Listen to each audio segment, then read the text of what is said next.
Yes, friends, we have talked so far about one of the techniques for determining the crystal structures, which we call it as X-ray diffraction, right? I hope all of you have gone through X-ray diffraction. We had a set of lectures on that, where we talked about the basic principles of X-rays, how X-rays are generated, and then we went into how to use X-rays to determine the crystal structures. And in that connection, we also talked about various crystal structures and what are called the Bravais lattices, the 14 Bravais lattices we talked about.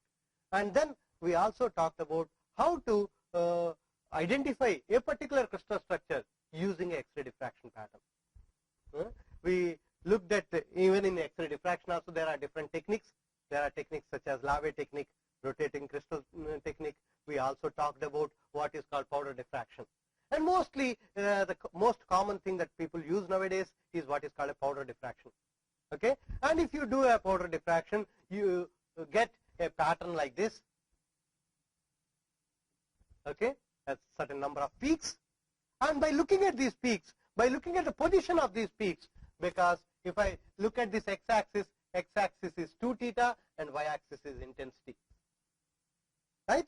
So each peak comes at a particular angle, and by looking at these peaks which are coming at an angle, we can find out what is the crystal structure by using certain basic equations. One of the most basic equation is called Bragg's law. We talked about it where we said lambda equal to 2d sin theta. Right? This is the crux of the whole diffraction. Whether it is an X-ray diffraction or an electron diffraction, which we are going to talk about a little later, all of them you use this. So from this, as you can see, if I can fix my lambda, that means if the X-rays that are falling on a particular sample, if there is a sample onto which I am sending X-rays and some diffraction is taking place, okay? So if I am collecting these diffracted beams coming from various atomic planes inside this crystal, the planes which are inside the crystal are the ones which are diffracting, and if I fix my lambda of this incident ray, if the lambda is fixed, then for a given plane, where is plane coming in this? We said because the D is related to the planes. What is D? Interplanar distance we call it, right?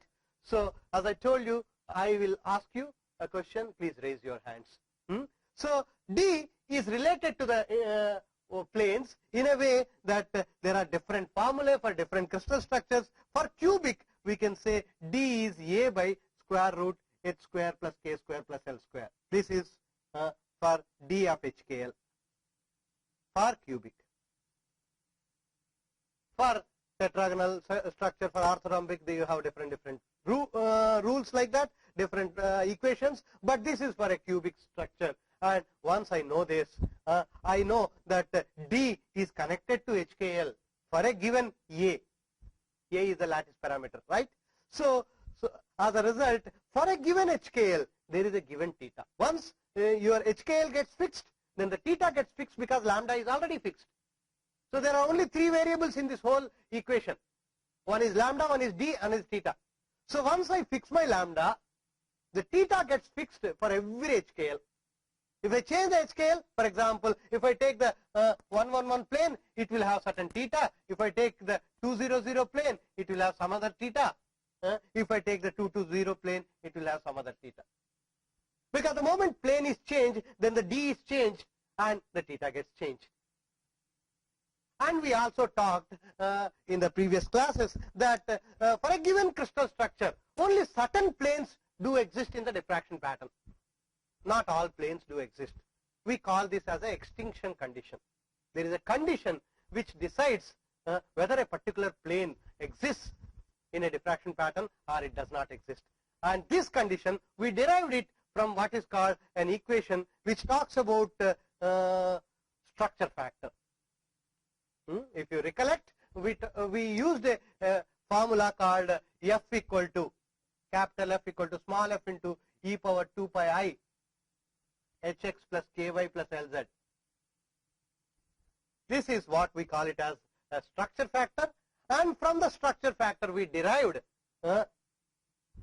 conditions for at least two of them.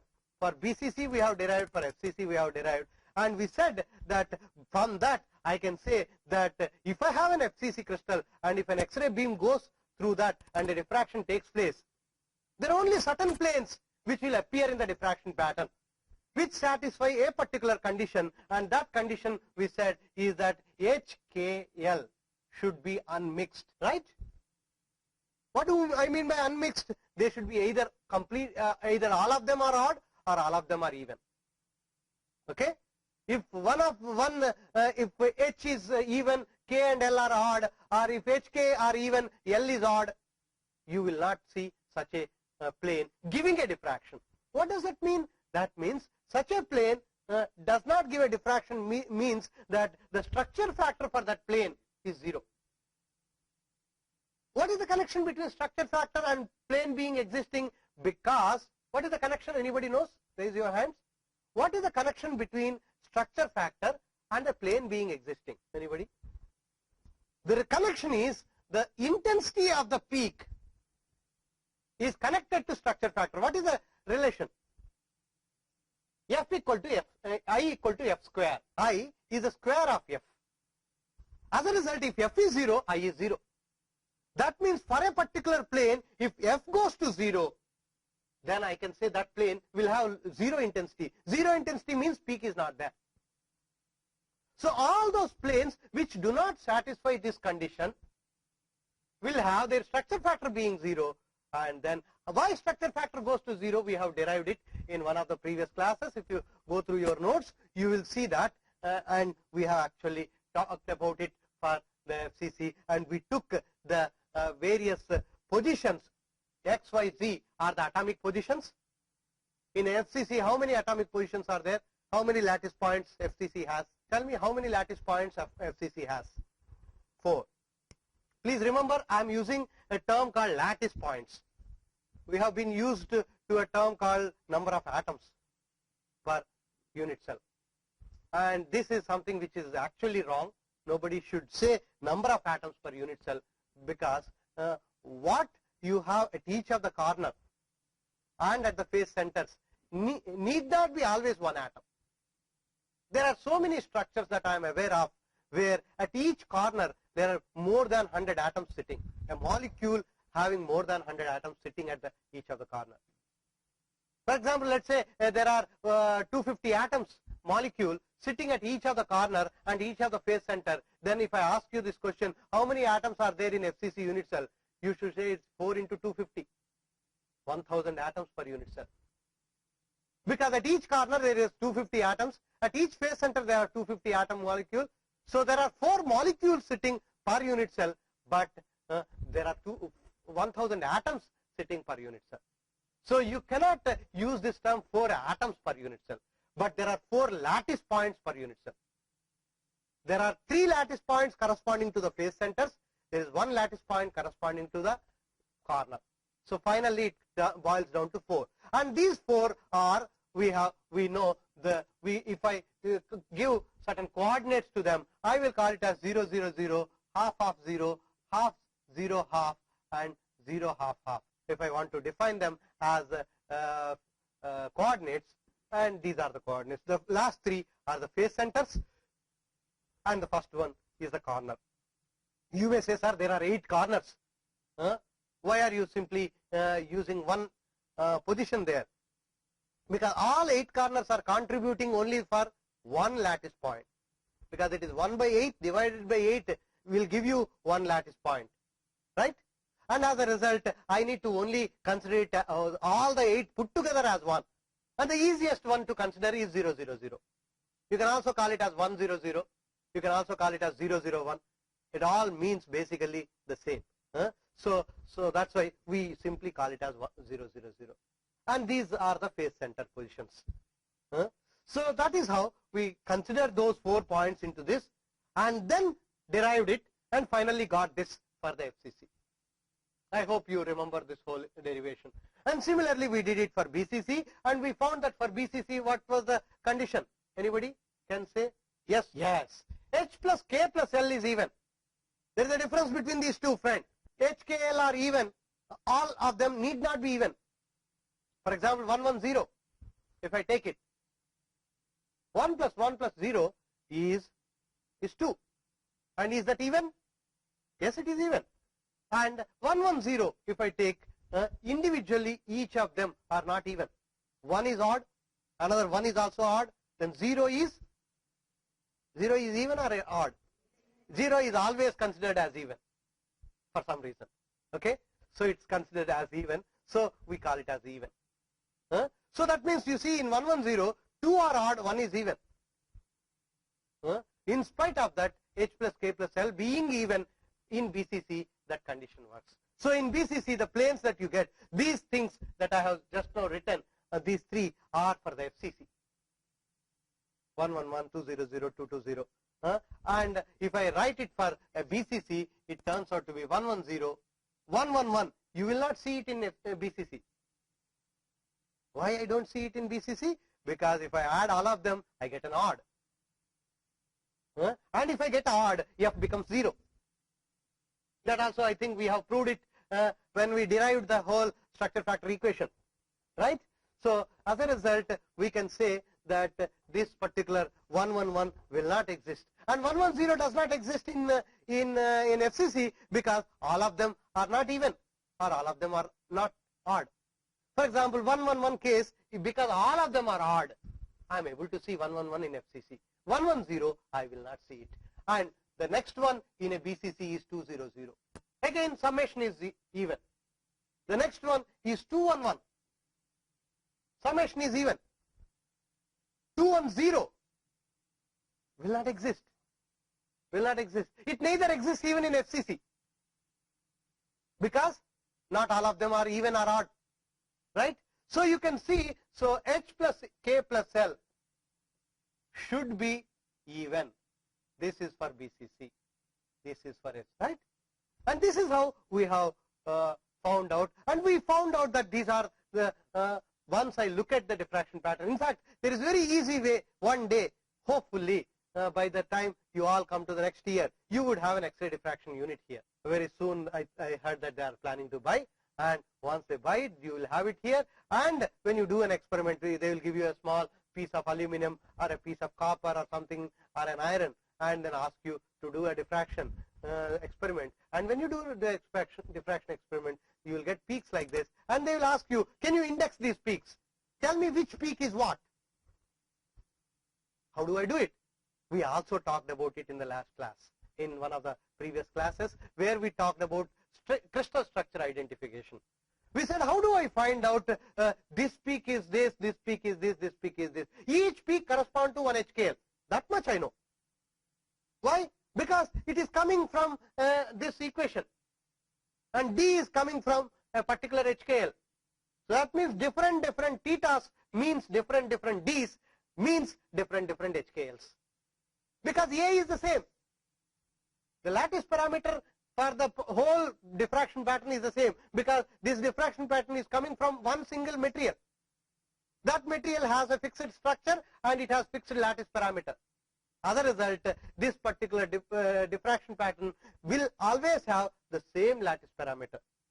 But if I calculate from this particular formula, if I fix my lambda, I will know that these three, which are corresponding to 2 theta 1 and 2 theta 1, 2 theta 2 and 2 theta 3, let's say, if I take it as 3 peaks with 3 different 2 thetas, and if I put that into this equation, and I will get certain D. And from that D I can calculate what this HKL is, provided I know A. Unfortunately, let us say I do not know the A, then how do I know what HKL it is? If somebody tells you, I am giving you a crystal with a certain lattice parameter, so many angstroms, and please let me know what is the peak that you see at so and so theta. If such a problem is given to you, then immediately you can solve this problem, because from the theta, he has already given you the theta, 2 theta or theta, and from that, and he has also given you the lambda. Let's say people have to give you lambda. Without lambda, you cannot do anything. And once the lambda is given, once the theta is given, I can find out the D. And from the D, if I know the A, I can find out the HKL. But if A is not given and they ask you find out what crystal structure it is and what is a A, if a problem like that is given, then what we do is we need at least a few peak positions to be known to us. If I know the few peak positions, and from these peak positions we can actually calculate by taking certain ratios. If you remember, in one of the previous classes we talked about taking what is called sine square theta of each of the peaks and taking the ratios of the sine square thetas, and the ratios of the sine square thetas should have some correlation to this. And if I can show that correlation, I'm just brushing up a little bit before I jump into something else at the same frequency as I am, so that we can take up the next one, which is basically an electron diffraction. For this concept to be once again clear. So what we said there is that if you know lambda equal to 2d sine theta, and then we said if lambda equal to 2d sine theta, then if I put the take the squares of these, lambda square equal to 4d square sine square theta, right? And d is equal to a square by h square plus k square plus l square, and this is lambda square. So I can write it as sine square theta is nothing but lambda square by 4a square into h square plus k square plus l square. Right? Very simple. So that means what? That sine square theta is proportional to h square plus k square plus l square with a proportionality constant which is called lambda square by 4a square. Lambda is fixed, a is fixed, a is fixed for a given material, and this is all being done for a cubic. Please remember, this formula is valid only for cubic. Otherwise that formula is not valid, this particular formula. The d is a by square root h square plus k square plus l square is only for cubic. So as a result, you can say this is valid. And if that is the case, then if I can take different sine square thetas, and if I take theta 1, theta 2, theta 3, 3 or 4 peaks like this in the diffraction pattern, and calculate sine square theta for all of them, and take the ratio of these two. This ratio of these two should be proportional to the ratio of these two. For example, if I take sine square theta 1 and take sine square theta 1 by sine square theta 2, what does that mean? If I take the sine square theta 1 and divide by sine square theta 2, what is the difference between sine square theta 1 and sine square theta 2? For sine square theta 1, this is h1 k1 l1. For sine square theta 2, it is h2 k2 l2. Right? But lambda by 4a square remains the same. So if I am dividing, that lambda by 4a square vanishes, and I can say that this is h1 square plus k1 square plus l1 square divided by h2 square plus k2 square plus l2 square. And now if it is FCC and BCC, let's say if it is cubic, it is very easy because I am already saying it is cubic. Now the question is for me whether it is FCC or BCC or simple cubic. That is my question. I am saying that this is cubic. If it is not cubic, I could not have used that formula. Once it is cubic, then to find out whether it is FCC or BCC, the easiest way is, I know that if it is FCC, let's go back to our conditions. If it is FCC and if it is BCC, if it is simple cubic, I can, if I try to put down what are all the peaks that are supposed to appear in these structures, I will say that in FCC I get first peak is 111, second peak is 200, third peak is 220, fourth one is 311, then the fifth one will be 222. And then in this case it is 110, 200, 211, 220, 310. And if I take the squares of all these, I will come to simple cubic. Okay, we can do simple cubic also. 100, simple cubic, everything is possible. Because there is only one atomic position. In the h square plus hx plus ky plus lz, in that e power 2 pi I equation, there is only one xyz. Because in a simple cubic, there is only one lattice point per unit cell. So as a result, we say everything is allowed.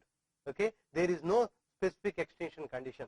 So if I do that, what is the first peak? The simplest of putting three digits together can be 100. The next one can be 110.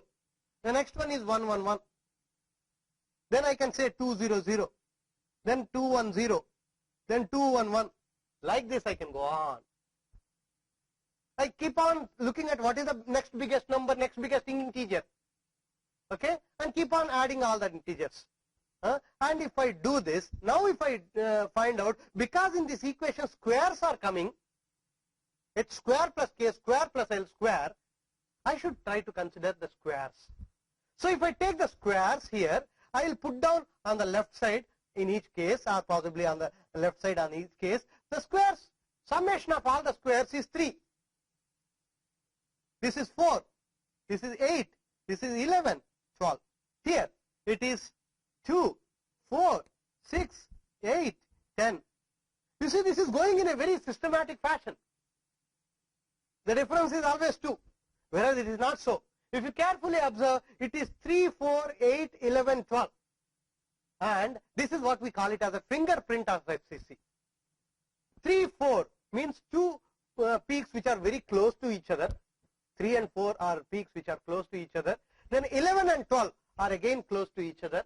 And there will be something in the middle.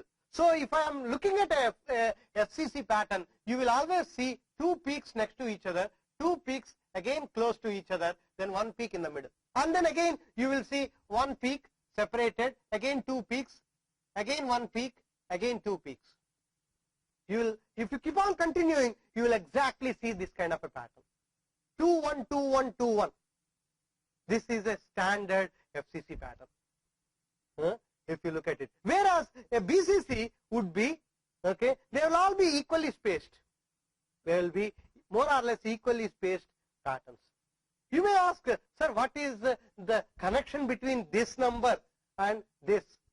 The reason is sin square theta is connected to this. Sin square theta is proportional to this. If sin square theta is varying in a regular fashion, then if h square plus k square plus l square is varying in a regular fashion for all the peaks, the sin square theta also will vary in a regular fashion. Of course, you may say, sir, sin square theta and theta are not linearly connected. There is a problem there. Is there a linear relation between theta and sin theta? In fact, that is one of the reasons why in one of our classes we talked about what is called precision lattice parameter. Remember? Do you go through all the things that we have gone through earlier?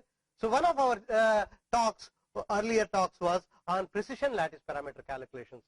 And we said, if I simply use this formula and take the first peak, let's say in FCC it is 111, and from the, I know that this is 111 peak, and from the 111 peak, if I know the lambda, I know the theta, okay, because where it is coming.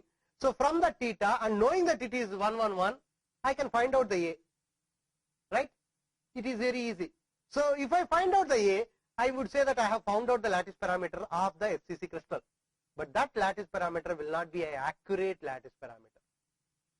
The reason is, this equation has theta in it. It does not. The equation has sin theta in it, not theta. Right? What you have in Bragg's law is sin theta, not theta. And theta and sin theta are not linearly related. If you try to plot sin theta versus theta, can somebody tell me how is the change? Will it be linear? How does it go? Sinusoidal. Sinusoidal means what? Let's say I plot it up to 90 degrees. Sin theta versus theta up to 90 degrees. What kind of a relation will it be? How will it increase? Will it increase with theta?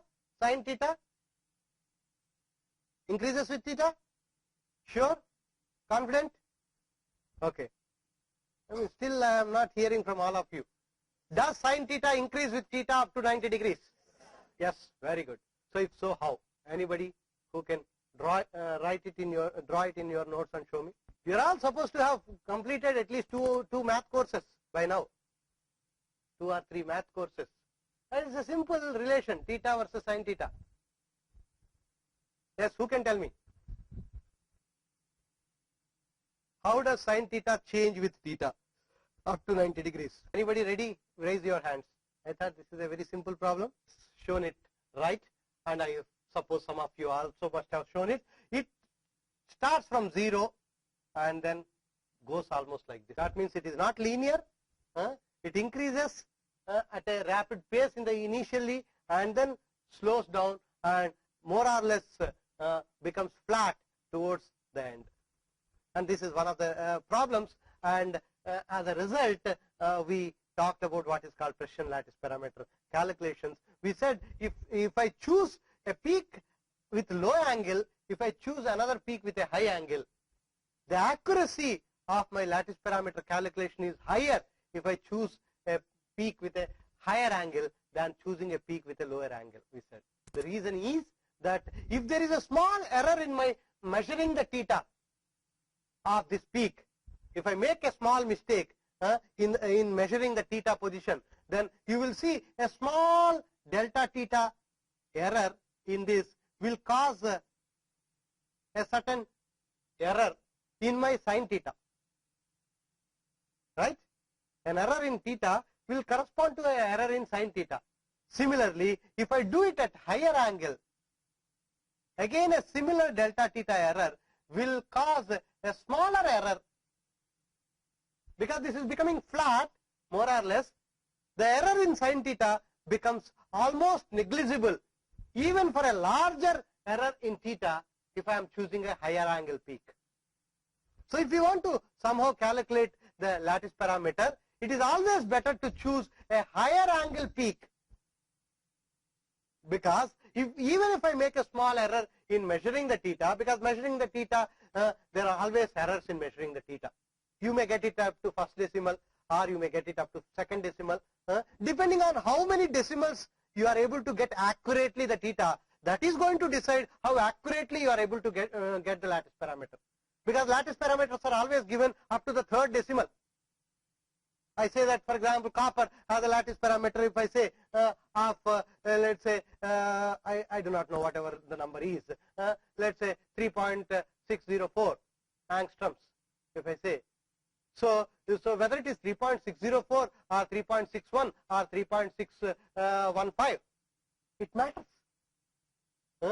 So you need to be as accurate as possible when you are talking about, for example, even atomic radii. When you are seeing in standard handbooks, they are all given up to the third decimal in terms of angstroms.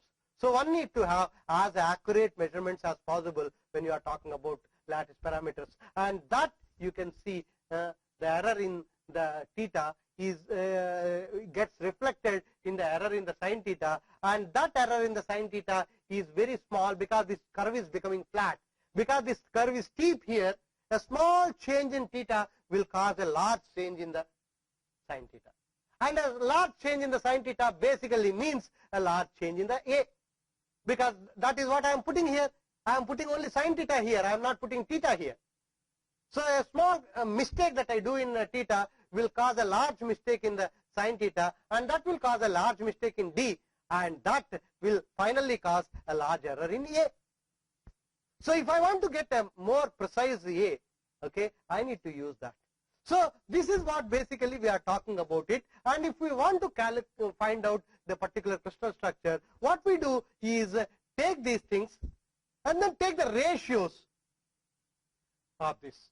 For example, if I do sin square theta 1 by sin square theta 2 or sin square theta 2 by sin square theta 1, sin square theta 2 by sin square theta 1 for a FCC will always be 4 by 3 for the second peak and the first peak. Why? Because second peak is always 200, first peak is always 111 if it is FCC. And if it is 200 and 111, it is 4 by 3. So if I do this ratio, that means I get my XRD pattern. Once I get my XRD pattern, measure the theta for the first peak, measure the theta for the second peak. From that, convert it into sin square theta for the first peak and the second peak. Take the ratio of second one by first one. And if this ratio turns out to be 4 by 3, then I say, yes, this is FCC crystal. If the ratio turns out to be 2, it is not BCC anymore. It's not so easy. Why? Because come here. Look at this. Simple cubic, I take the ratio, I take the squares. The square, first one is 1, second one is 2, third one is 3, 4, 5, 6, and the next one 7. What kind of a combination will give you 7? After 6 there is only 9, there is nothing. 8, what is 8? 2 to 0. So you will see, interestingly, there is no 7 there. But now if I take, so that means if I am taking the ratios, 2 by 1 is 2, okay, 3 by 1 is 3, and 4 by 1 is 4, 5 by 1 is 5. So if I keep on taking the first one as common and keep on taking the ratios of the next peaks as a ratio with respect to the first one, you will see the ratios turn out to be 2, and then 3, then 4, 5, 6, and then 8, not 7 anymore. Whereas if I do this here, the next peak here is the ratio, these two ratio is 2, then 6 by 2 is 3, 8 by 2 is 4, 10 by 2 is 5, and the next one 310, what is the next one? 2 to 2. This is 12. The ratio is 6. What is the next one? 3 to 1. Sure? 3 to 1 will be 9 plus 4 plus 1, 14, huh? Okay, 3 to 1 is 14. And the ratio is 7. So if I, and then next one is 400 is 16. So you can see that if I am simply taking the ratios, I will find that when I come to up to 6, I will not be able to say whether this is cubic, I mean simple cubic or BCC. They both will have exactly the same ratios up to the 6th peak. Only when I come to the 7th peak, I will see suddenly the ratio is 7 if it is a BCC, or the 8 if it is a simple cubic. So finding out whether it is FCC or BCC or FCC or not FCC is very easy. The first ratio itself will tell you. The moment I don't get 4 by 3, it is not FCC. The moment I get 4 by 3, I don't need to do rest of the things. I can stop there and say this fellow is FCC. But if I get the ratio as 2, then I cannot stop there. I have to keep on doing more and more up to the 7th peak.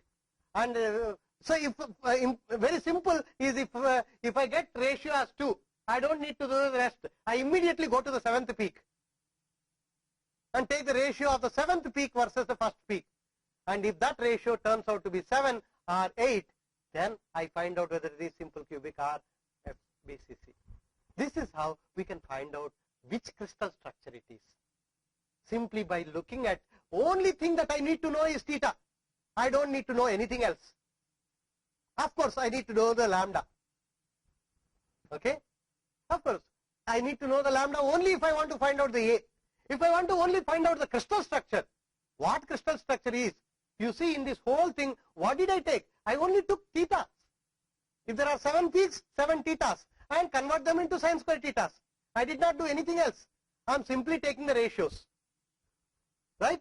So if you want to simply determine which crystal structure among the cubic, please remember, if it is non-cubic, it is slightly more complicated. Okay? But if I can if I want to find out which cubic structure it is, I can simply do these ratios and from that find out, yes, it is this. And after finding out, the next question anybody will ask you is, okay, if it is FCC, then what is the lattice parameter of it? Is the next question that comes. And then what we should do, once I find out this is FCC, then I can simply say, okay, if it is FCC, first peak is 111. Right? So simply, I put that 111 into this equation, into this particular equation. I can even take this equation or this equation. It does not matter. Both are the same. And I put it into that. And I already know the theta corresponding to that 111. I know the lambda already. This is where I need to know the lambda. Okay? If I do not know the lambda, I will not be able to find what lattice parameter is. If I know the lambda, then I plug in the value for the lambda, plug in the value for the sine theta, sine square theta or sine theta, and plug in the value of HKL. and then I can find out the A. So you can easily find out the A, but I said that particular A that you are calculating using the 111 peak will not be a very accurate A. And you will, for your surprise, you will find out that if I calculate the A using the first peak or the second peak or the third peak, because in principle I can plug in any thing. For example, if I take 220, okay, I take the theta corresponding to the 220, which is the third peak, right? Third peak is 220. I put the sine square theta corresponding to that particular thing into this equation, put the lambda, put the 220 into this, which means 8, and then I can find out the A.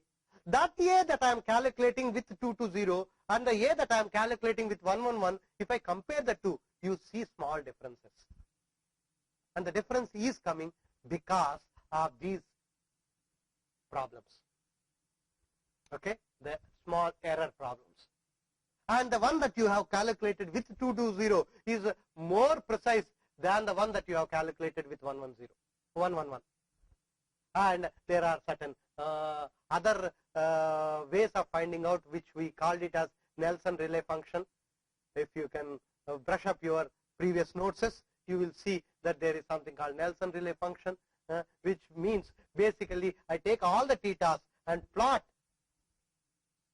okay, A versus either cos square theta or sin square theta, or a Nelson relay function which turns out to be, what is a Nelson relay function? Anybody can tell me? It should be there in your notes. In one of our talks on Precision lattice parameter calculations. Fine.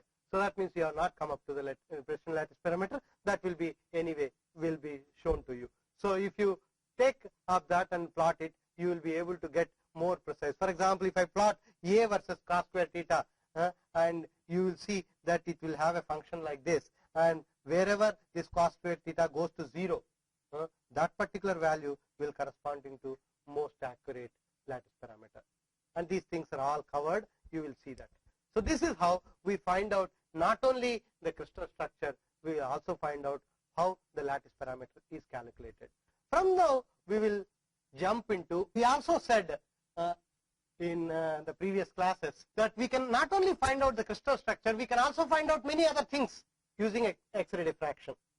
So this, for example, you can find out some information about phase diagrams, we said. We can also find out, for example, if I want to find out how the slope, the Solvus line is, the position of the Solvus line in a phase diagram can always be found out. For example, if I say a Solvus line, have you ever heard of aluminum copper alloys? Age hardening anytime? Yes? If you have heard of age hardening, you would have seen that the phase diagram of aluminum copper goes like this. Okay, copper, percentage copper increasing in this direction, and this point is, anybody remembers? This point, your number 4.4 you are saying. 2.4. Raise your hands. It's 5.8. 5.8. You can go back. Of course, what I am talking is all weight percent. Please remember, if I convert it into atomic percent, you may be actually right. I have to check it out. Okay, so because atomic weight of copper is higher than aluminum, so as a result, for example, simple example to know is this. Al to Cu is this phase, right? This is called theta phase, Al to Cu. Al to Cu, how many atoms of copper are there in Al to Cu? In Al to Cu, how many atoms of copper are there? And how many atoms of aluminum are there? Only one of them. Yes. 2 of what? And copper? 1 atom. So that means, what is the atomic percent of copper in Al to Cu? If I ask you, can you calculate? Anybody who can give it like a bullet? 33. It's 1 by 3. Total number of atoms are 3. 2 atoms of aluminum, 1 atom of copper, 3 atoms, and 1 atom is copper.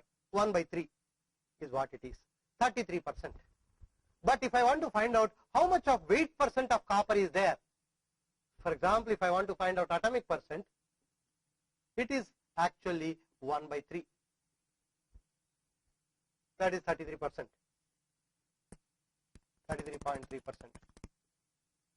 But if I want to find out the atomic weight percent, what do? I have to bring in something else, not just the number of atoms. What else I have to bring in to find out the atomic weight percent? Do you know the difference between weight percent and atomic percent? This is what people use the term either as atomic percent or mole percent. Okay. So what? How do I calculate the weight percent? Yes, I need to bring. Yes. Now tell me. So tell me, how do you find out the weight percent? You need to know one more thing. That is the atomic weight. If I have a compound like this, I want to find out the weight percent of copper in it. What you need to do is whatever is the number of atoms of copper. Okay. So weight percent is 1 atom of copper into whatever is the atomic weight of copper divided by 1 into atomic weight of copper plus 2 into atomic weight of aluminum. This is the one which will give you. And if you do this, this is 65 point something 3, right? Atomic weight of copper 65.3 or 63.5, if I remember right. It is 63.5. I may be right, I may be wrong, but I somehow roughly remember 63.5. Okay, divided by 63.5 plus 2 into 27.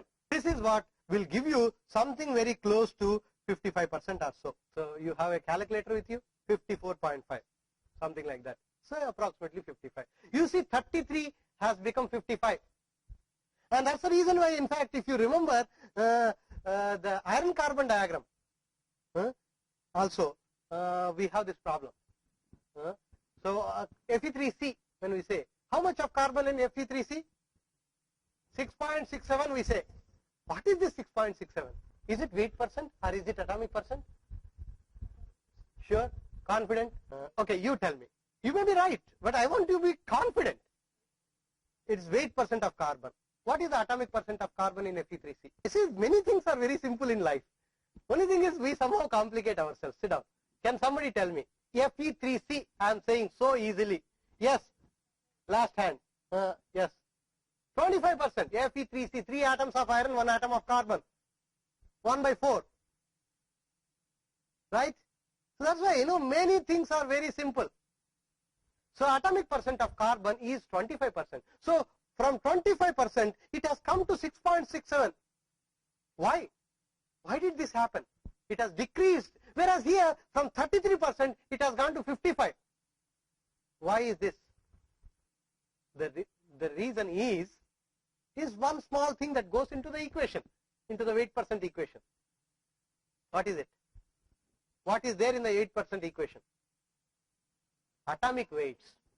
The atomic weight of copper is higher than the atomic weight of aluminum. So whenever atomic weight of one element is higher than the atomic weight of the other element, the weight percent of that element is going to be higher. If the atomic weight of one element is smaller than the atomic weight of the other element, its weight percent will be lower. Carbon has a much smaller atomic weight than iron.